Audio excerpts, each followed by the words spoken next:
Well, these objects kept coming over flying the same kind of formation that we fly in our fighters. Where were you flying? We were flying in Germany, and we were flying F-86s. And they would come over and do the same maneuvers that we make, except every once in a while one of them would go zip. And you just can't do that in a fighter, a conventional fighter. Was this on radar or was this a visual? No, it was on visual. You could see them from what started it was the weatherman was tracking a weather balloon, and he saw these objects with his binoculars. And so that started people getting out and looking at them, and then we decided to put some airplanes up and see what they were. But we couldn't get to them. They were higher and faster. So we couldn't tell whether they were large and a long ways away or whether they were smaller and closer in. It was difficult to gauge exactly what their size was.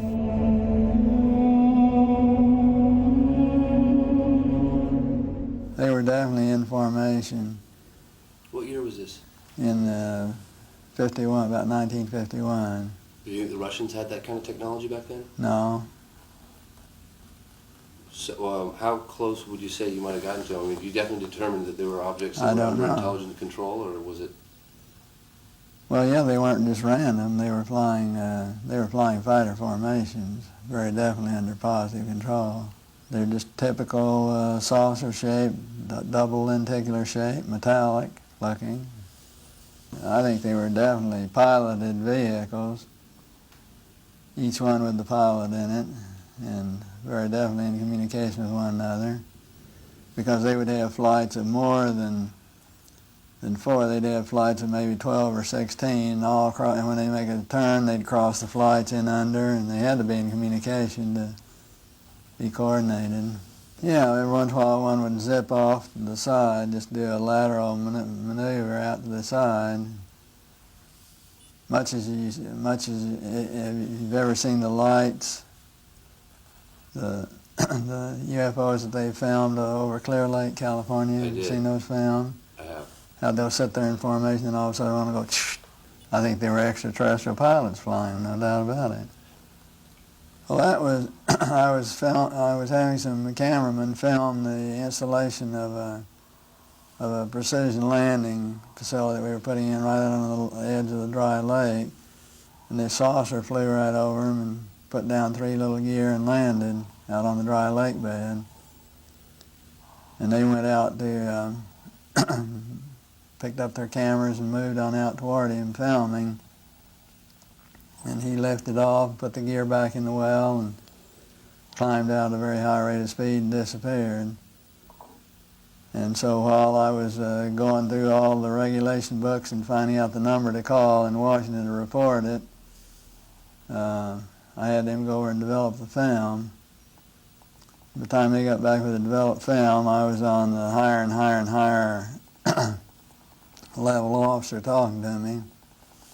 Finally, with the colonel telling me to, when the film arrived at my desk, to put it in the carrier pouch. There would be a courier there at my office by that time already, and they'd arranged for him to fly in our base airplane back to Washington with these films, and do not run prints, et cetera, et cetera, et cetera. So we stuck them in the courier pouch. Did you watch the film? We didn't have a chance to run it. I had a chance to hold it up to the window and look at it. It was certainly good film. Good close-up shots? Good close-up shot. Nothing like I'd ever seen. Double lenticular shape. Same, didn't have a cupola on it or anything. It was pretty much the same basic shape. But this time I was involved in the research and development and doing very classified programs myself, at the test center. So I knew that we didn't have any vehicles of that kind, and I was 99 9/10% sure that the Russians didn't have any of that type either.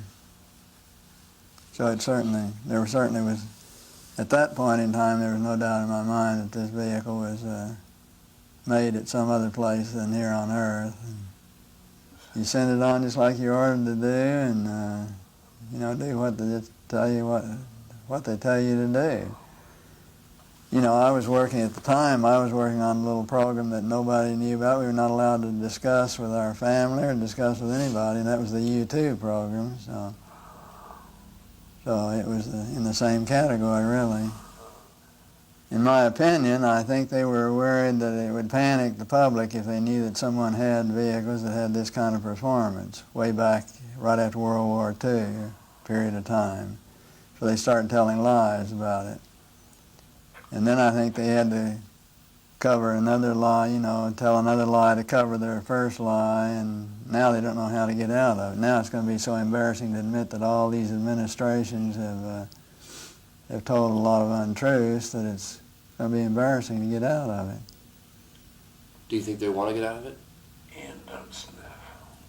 Well, I think basically each and every president would probably like to get out of it, would like to come clean on the deal and not have to continue to tell distruths.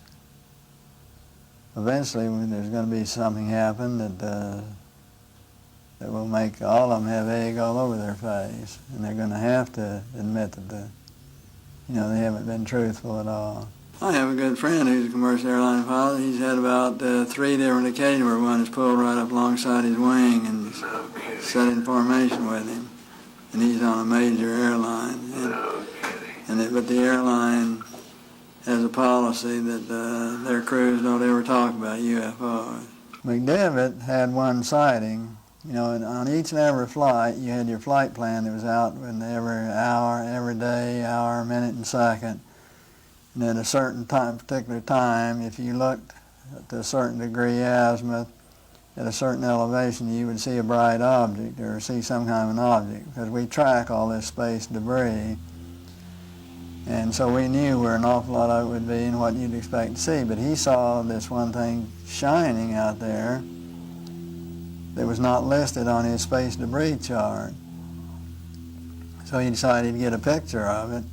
And he did. He got a picture of it, but of course it was bright, metallic, and it glinted so that all you got are just the bright glint. You can't really tell any details of what it was. And then he saw it for a few minutes. They tracked it, got the one picture of it, but nobody knew what it was. Well, somebody's kept it pretty secret for quite a while, haven't they?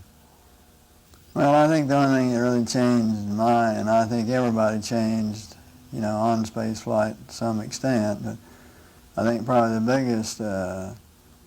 biggest influence it had was it's a real humbler, because when you look at this beautiful big universe that God has created for us, and you realize you're about that part of it, it makes you feel just about that big. Sure takes one down a few notches.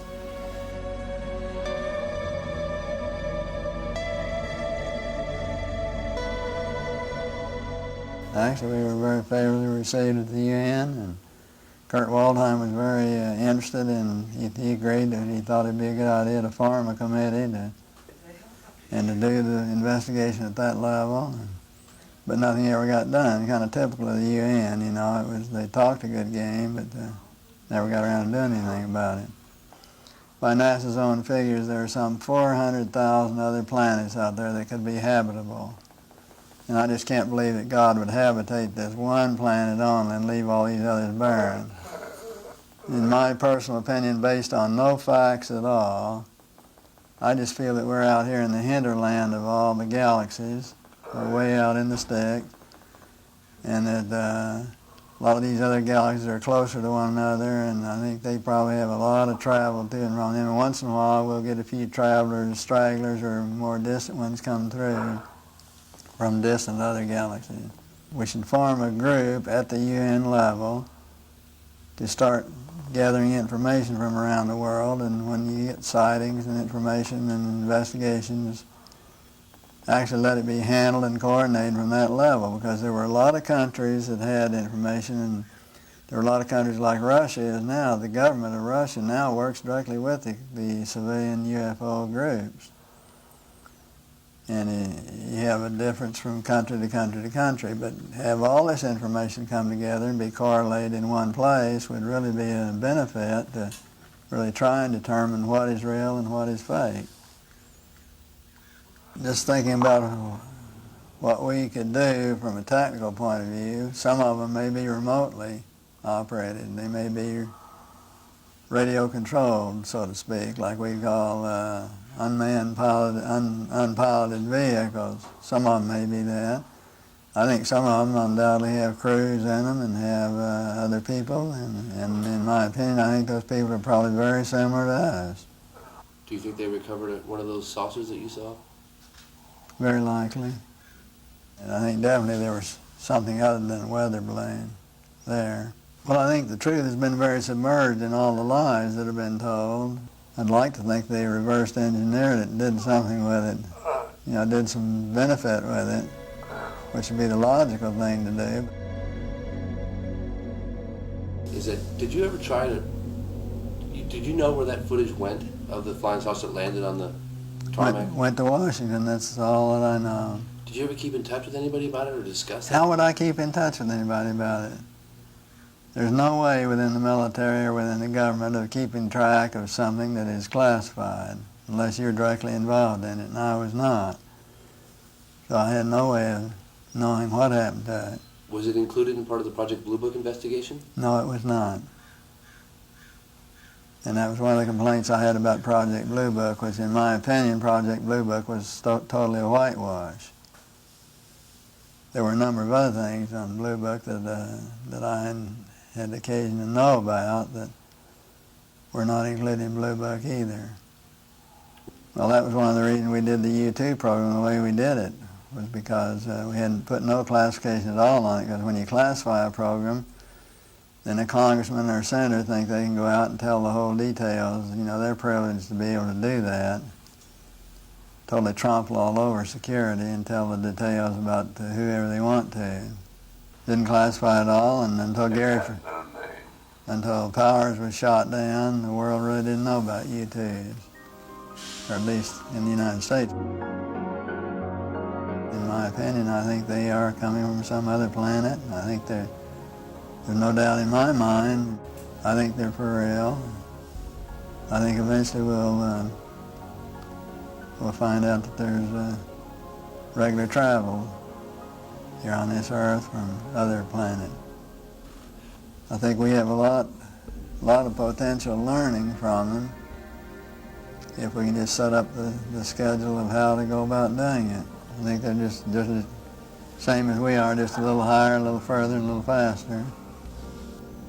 And they can come and land in my backyard anytime. If they want to come and land in my backyard, I'd welcome them.